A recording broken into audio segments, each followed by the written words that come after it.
everybody? Welcome back to another edition of Bear Down Ballers here on the Field of 68. I'm Ryan Wall. I'm joined, as always, by my co host, Jordan Pollock. And Jordan, this past weekend was one of the best and the best win against Arizona State for Arizona, their largest victory, 45-point win in Tucson. There's just nothing better than that if you're a Wildcat fan. And Jordan, what are your thoughts on that, and how are you doing today? I'm doing great. It's a good day. It's been a really great week. So I'm excited. We're just inching towards March. So I'm getting super pumped and excited for it. But yeah, the game was awesome. And I think especially for a season where we have a really good team and it seems that we just can't get any wins that aren't within the last like few minutes. It was a reliever, and I definitely think it was a huge point for this team to put a little bit of distance between them and the 60-footer half court buzzer beater from last year. Yeah, it was just unbelievable. As you mentioned, this season has been a little bit up and down, as we've mentioned every single week. But the last couple of weeks, they've really got it going. They've won 6 straight games. They've been incredible, one of the hottest teams in America. And in this game, they shot the ball unbelievably, 57% from the field, 40% from deep. And their leading scorer was a guy that had a great game last week, kind of like KJ Lewis was the star off the bench a couple weeks ago. But the last 2 weeks, it's been Jaden Bradley, 8 for 11 from the field, 21 points, 5 assists, 4 rebounds. He is just such an exciting player to watch. He's such a crafty and just intriguing finisher at the rim. And he's just unbelievable when he gets going. What'd you think of his play? Yeah, he's been an amazing piece for this team, especially coming off the bench. He's been a primary ball handler for this team pretty much throughout the entire season so far, and it's really awesome to see him being able to get it going in the scoring stat for sure for this team. And I think one thing that's just so remarkable for this team is just the roller coaster it seems that the season's been. They kind of went into this season with not tons of hype, but some national hype, and they played out of their minds the first few weeks of the season, going into Hmm. Cameron Indoor, getting a win against the top. I think Duke was ranked second at the time. Yep. That was huge, and that propelled them up to being top five for a majority of December. And they had some really tough road games in the Pac-12, and they kind of, I think it just humbled them in a sense, and it kind of put them back on the road and kind of out of the clouds, and to see how Tommy's just kind of shifted this team and just gotten their confidence back up is it's just been amazing, because that's the biggest thing that I noticed. And we're going to talk about some of the games for coming this week, and I think that's some of the big thing I noticed, especially the last time we went up to Washington State. Only two guys were in double figures, and now it seems like at least all five starters, if not somebody on the bench, is going off in double figures. So the confidence from the starting five to even the bench is just a remarkable time, and it's remarkable timing, to be honest.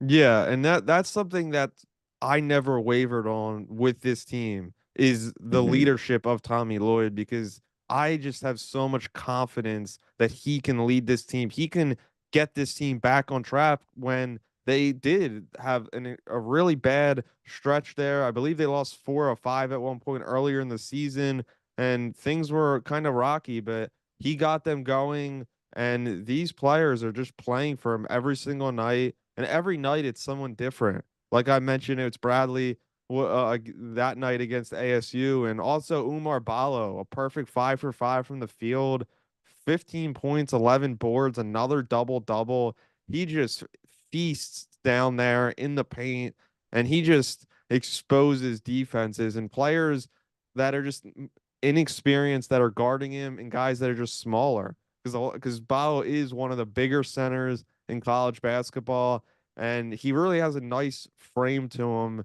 and that allows him to, get that leverage down low. What'd you think about Ballo, and who else maybe stood out to you in this one? Yeah, I completely agree. And I was talking about last week how kind of the standard for centers is getting a double double, and Balo is very close to putting up averages of a double double so far this season. It's just a little under that in the rebounds category, but he's been really good and a really good building block and a foundation for this team going forward. That just kind of needs perimeter guys to be able to put the ball in the hole from the arc and try to get it off the bounce eventually. Yeah, I think him. And I think Keyshaw Johnson has continued to be a stable force for this team.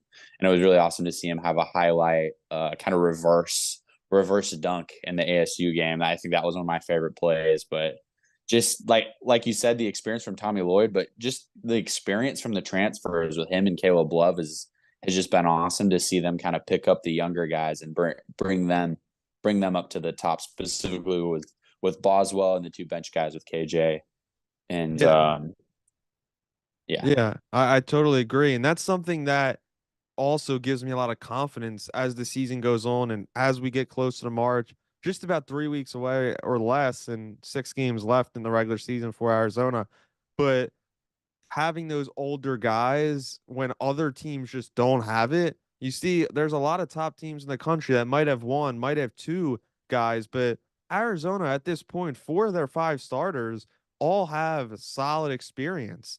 Everyone besides Boswell. Boswell Mm-hmm. did, he still played last year in the tournament and in the Pac-12 tournament, that is, but the other 4 guys are all veteran players, and I think that's going to really help this team as they move on. But Jordan, something else that stood out to me in this game was Arizona only turning the ball over 5 times in this game, which is just unbelievable. It's the first time they've had 5 or less turnovers in a game since December 4th of 2022 when they beat Cal 81-68, which it's just an incredible thing because we were talking before we started recording today, but Arizona is known to be a little bit turnover prone by the way they play and their fast paced style. But yeah, what are your thoughts on Arizona? Not just this game, but the last couple games. They're really kind of limiting the turnovers. Yeah, definitely. I think a part of that is guys are just a lot more natural in finding the open space into where they're not throwing it into a crowd. And we were talking about how earlier, like just with the high tempo-ness, you're gonna make a few extra passes that are a little bit more risky just trying to get a quicker basket. Like that's just a fact of doing that kind of thing. Like in football, if you're throwing the ball a lot more than other teams, you're obviously going to throw them a lot more picks because you're going to put them in a lot more dangerous spots over the course of a game. And it's the same thing in basketball. If you're trying to fit it into really small windows, there's going to be times when a finger gets on it and they get deflected and the other team's going the other way. But with that being said, that is a huge recipe, as we've said, for this Arizona team over the last few games of being able to stop the turnovers and put themselves in better position to score and limit transition going the other way. Yeah, I totally agree. That's just part of it's kind of like when you shoot a lot of 3 pointers, you kind of live and die by the three. Exactly. Arizona pretty much lives and dies by the fast break. That's a big part of their offense, a big part of Tommy Lloyd's identity here at Arizona. And yeah, I think ours it really just I think it's kind of finding that balance, which they've been trying to do the couple years of this Tommy Lloyd era at Arizona, and this is the best they've looked at, limiting the turnovers because you're not going to have none. Nobody has that, but just kind of keeping them to a minimum and kind of just making as many good plays as you can. But this game overall was a blowout, as we know, 45-point win by Arizona. This game at halftime to me was pretty much over. And then the lead Yeah. continued to grow into the second half, and that allowed multiple players off the bench to play a little more. Did you have any other final thoughts from this game? Yeah, I think just to go in hand with the turnovers, I think especially with the style of this team, matchups depend a lot. And especially early in this game, ASU was trying to run, but they just don't have the kind of scorers and the athletic guys that Arizona did to be able to keep up. And I think they saw that, and they and they the biggest part was they just didn't have enough speed to kind of keep it on. The first 6 minutes, that's when the game was super close. And I think they kind of realized that and they slowed it down, and Arizona just kept it up. And I think that's the biggest thing with Yeah. matchups and who you're playing and how are they playing? Are they going to try to increase their speed or not? I remember the Purdue game was pretty similar. Purdue was trying to run and transition a lot more too against us the first few minutes of that game. Yeah, I totally agree.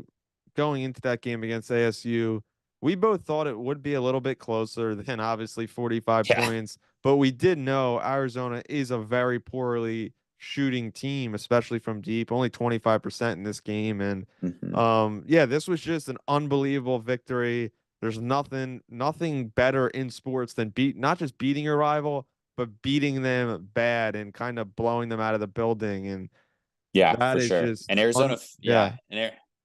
and Arizona fans over the last 12 months have just had an amazing time staring down little brother up north.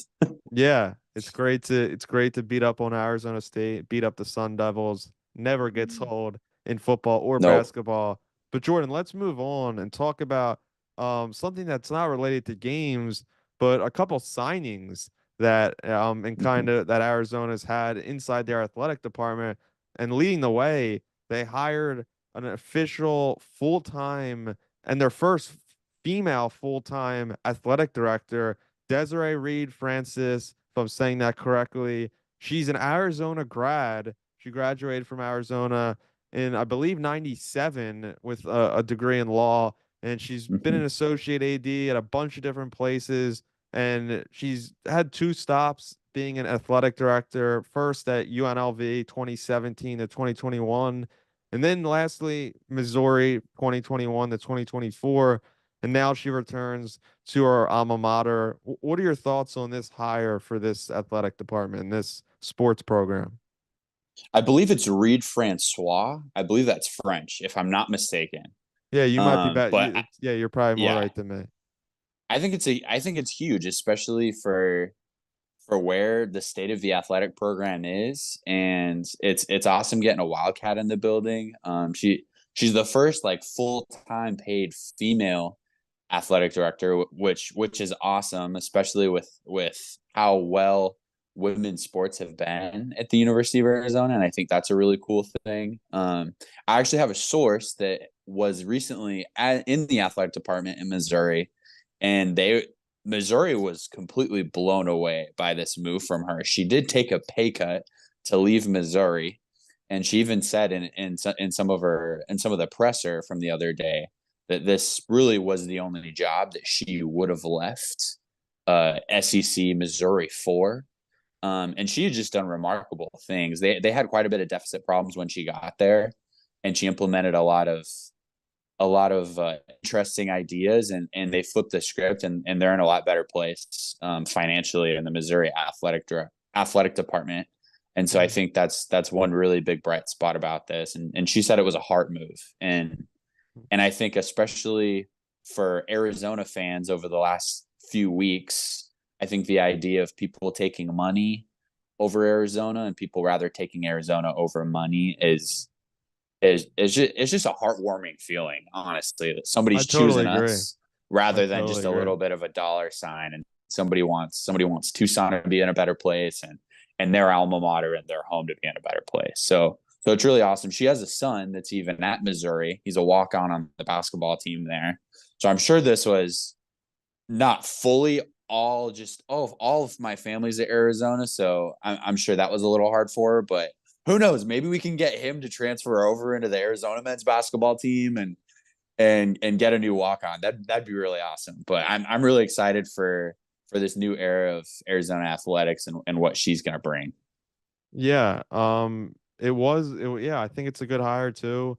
And it just kind of caught me off guard because for weeks we kind of heard that it was going to be more of an in-house hire because Arizona Mm, couldn't or didn't seem like originally would could offer wouldn't offer, that type of money. But yeah, it's great to yeah. see that she took, an offer to come back home. And even though it is like you said, she is getting paid I believe, $1 million a year, 5-year contract with, additional kind of incentives that, could boost her salary depending on how the athletic department does Definitely. and the athletes. So there is upside in it. And it's just, yeah, it's good to have some fresh blood in there. As we know, the Hiki era Definitely. ended weeks ago, had a rough ending, and hopefully she can, get this off to a better start and kind of get the athletic department into a better place than Hiki left it. Yeah, and she left Missouri in a great spot financially and just overall in their sports. Like their football team had a New York Six bowl win. Their Hmm. volleyball team made the NCAA tournament. Like Missouri's it was a great job, and she went in there when it was not in a great spot, and she left it a lot better. And so I'm really excited for this hire. As you guys know by now, we've partnered with BetMGM this season. We'll be using BetMGM lines to make all of our picks, and we'll have special offers for the listeners and the viewers of the Field of 68 as we all get ready for the best month of the year, March Madness. If you haven't signed up for BetMGM yet, you can use the bonus code FIELD150 and you will get $150 in free bets on your first wager with BetMGM, regardless of whether or not you win that first bet. Here's the best part.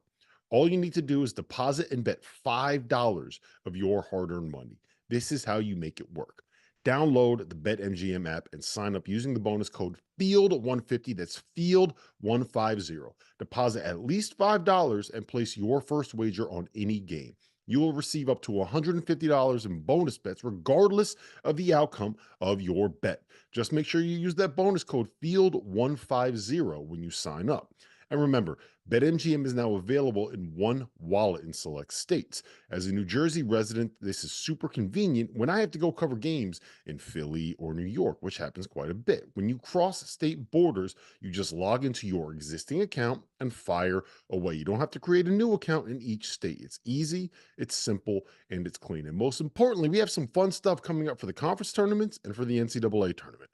Bet insurance tokens, college hoops odds boost, and my personal favorite, a nice little parlay boost here and there. So download the BetMGM app and sign up today. Big news, guys. I am thrilled to announce that we have partnered with Autograph, a company founded by the GOAT himself, Tom Brady. The Autograph fandom app gives you access to the best college hoops content, fan contests, and exclusive rewards like discounted tickets, all for doing the things that diehard fans like you already do, following your favorite team in the news and listening to podcasts just like this one. When Tom, and yes, I am calling him Tom, we're on a first name basis these days, co-founded Autograph, he had one mission in mind: change the fan experience for the better. It works like this: you get all of your college hoops content you want in one place. You get articles from your favorite writers, pods from your favorite hosts, contests from your favorite creators, all on the feeds and the sites that you already enjoy. But instead of having to go to all these different places, it all comes to you in one spot, the Autograph fandom app. But here's the best part: the more content that you consume, the higher you rank in the app. As you consider to level up in status on the app, you can unlock unique rewards curated exclusively for you.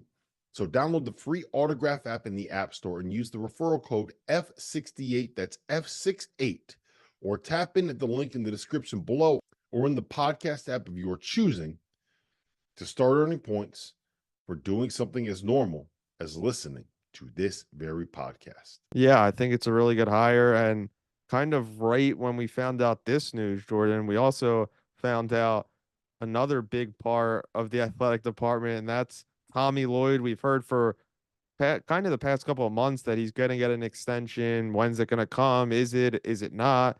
And the extension was agreed upon by Tommy Lloyd with the athletic department. It's a 5-year deal. He's getting paid around about 5.25 a year, and the last year is going to get up to 6 million. Also, obviously, it includes incentives every year if they make, different rounds of the postseason. If they win a national title, he gets a bonus and all that good stuff. But it just, when I saw that, it was great to see that Arizona's containing their best coach and one of the best coaches in college basketball, as we know. He's a rising star, and just kind of both of them together, Desiree and then kind of the Tommy Lloyd extension, were just great, Hmm. like 1-2 pairing of great news that, like you said, it's just great to have good news with this athletic department because for a while it all seemed kind of bleak.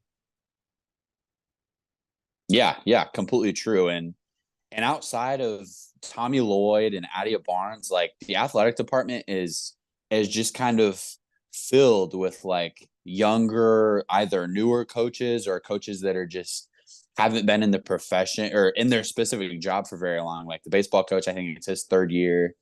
Mhm. Low for the softball, I think this is her second year. Brent Brennan's first year, and so it's kind of cool just getting a whole new band together and kind of seeing where they can kind of take the A to. Yeah. Do you have any other thoughts about how either one of these hires will you that you believe will impact this program in the future? Yeah, so I don't. I'll take the question in a little bit different of a direction. I Yeah, think the add Tommy anything you Lloyd want. specific. Yeah, you're good. Specifically with Tommy Lloyd, I think it's awesome to have him for an extension. But I think the next extension, I think are going to have some ties with it because at that point assuming nothing bad happens, meaning like he stays the Arizona coach, that next extension is going to be tied to either a Final Four, a Natty, an Elite Eight appearance. It's going to have something because as we know with Sean Miller, like so much of his firing, as much as it had to do with NCAA things, there was always the thought of like, yeah, but he still like hasn't got us to a Final Four with all of these amazing recruiting classes. He had a number one overall pick, and it was just year in and year out. Like the highest they ever got to was an Elite Eight, and for Arizona basketball standards, that's not high enough. And so No. I think once you're in for 5 years, and everybody's been watching all these videos, especially now that are circulating, people are measuring down metrics of, hey, you have to be in like top 35 Kempon, offensive and defensive efficiency. These are the teams that are included right now that would fit. And one of the things I saw that was never has like a coach that's like been coaching with his team for like under 4 years has won a natty.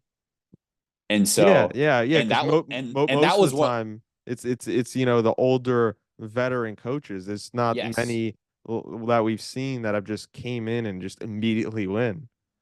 Yes, exactly. And so, in a majority of the videos I've seen, that's the metric that pulls U of A out of it is because this is only Tommy Lloyd's third year. So by 2027, he's going to be in it for 6 years, and he wouldn't be pulled out of that metric. And if there's still no Final Four, NCAA championship, that it's going to be a lot harder for him to defend himself. Again, that's a future. That's ifs and buts and thens. Don't care about it. But the next extension will have some things tied to it. I believe.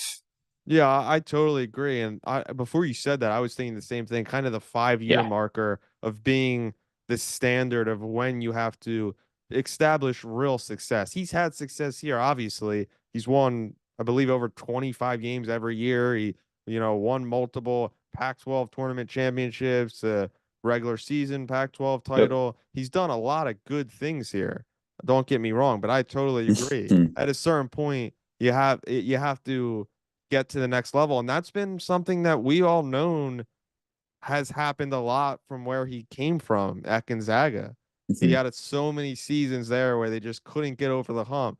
Got to the national title game a couple times and just never never could punch their ticket and get to that mountaintop. And yeah, that always seemed like it was the problem. And we'll see if he can kind of break that curse, if you'll say, that he had with Mark Few.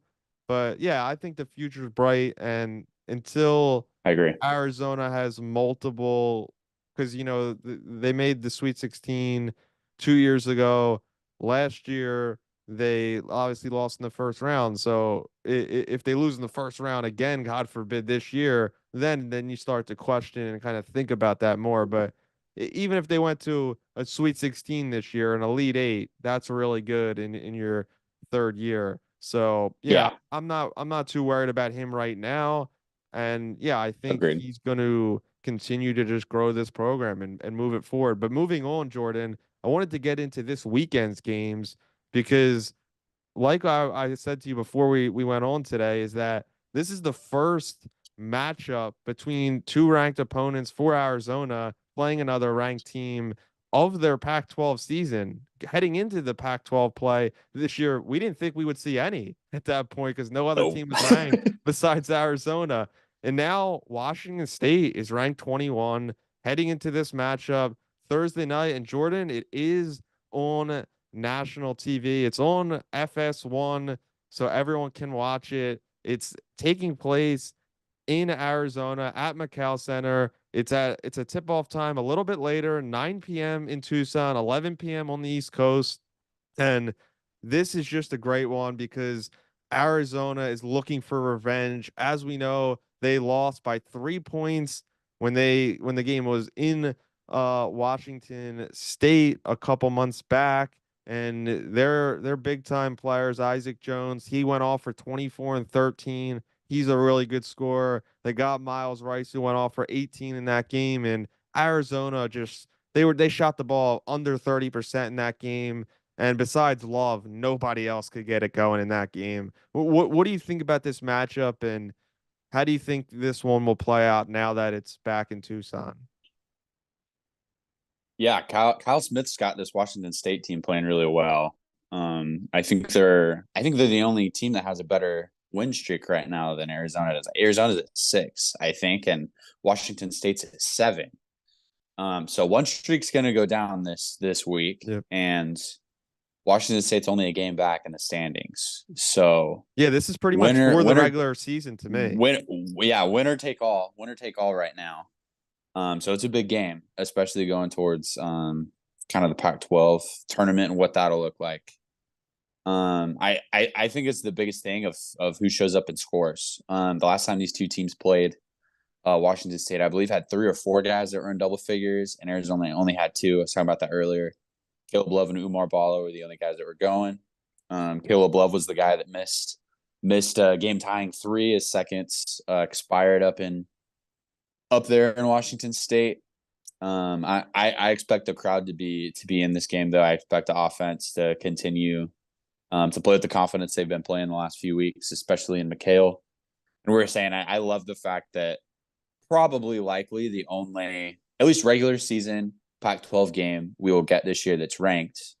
It's amazing that it's going to be in McHale of all places, Yeah. and especially the last Pac-12 matchup that has ranked teams. That's kind of sad, to be honest. And this will probably be one of the last weeks where we'll see Washington State and Washington really against Arizona in a while, outside of possibly tournament plays and stuff going forward.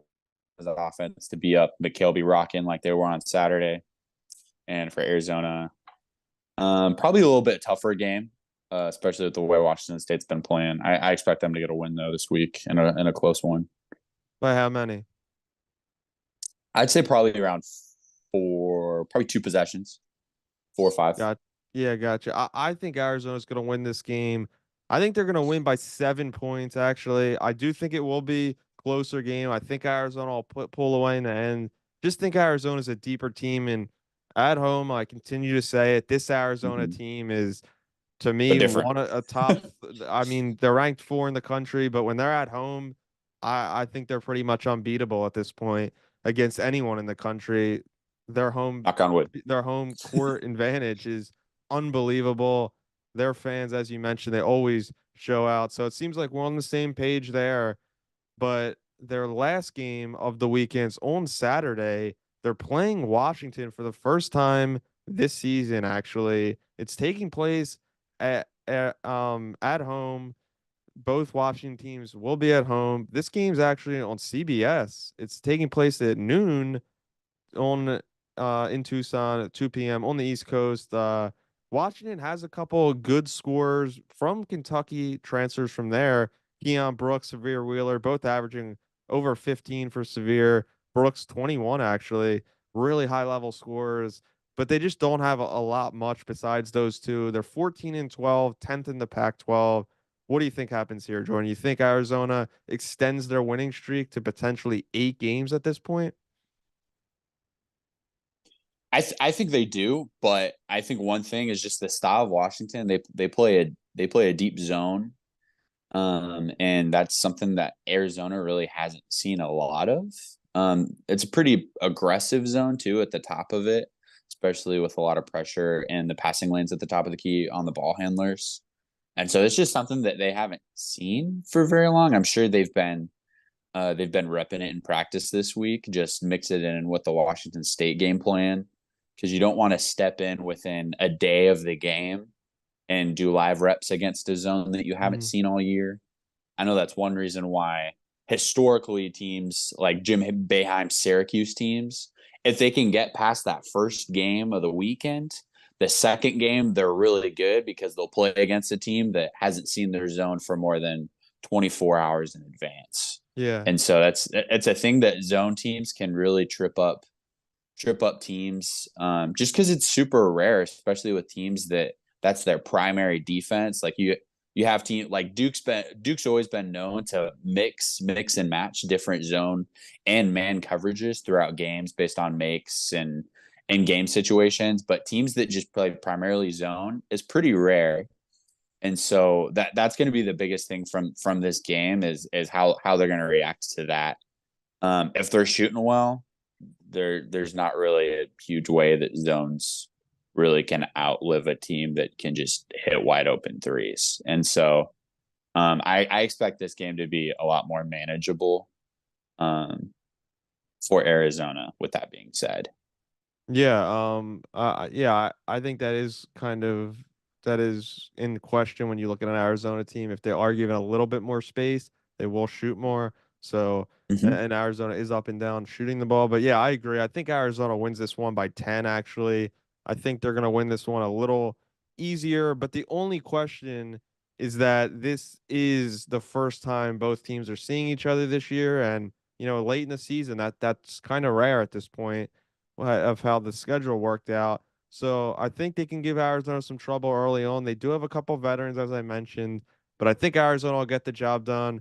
Sounds like we both think Arizona will extend their winning streak to 8-0, be in a sole possession of first place in the Pac-12 with no one too close for say. But I want to thank everybody for tuning in to today's program. This has been Bear Down Ballers. I'm Ryan Wall. He's Jordan Pollock. You can follow us on X at Bear Down AZ Pod. Follow the Field to 68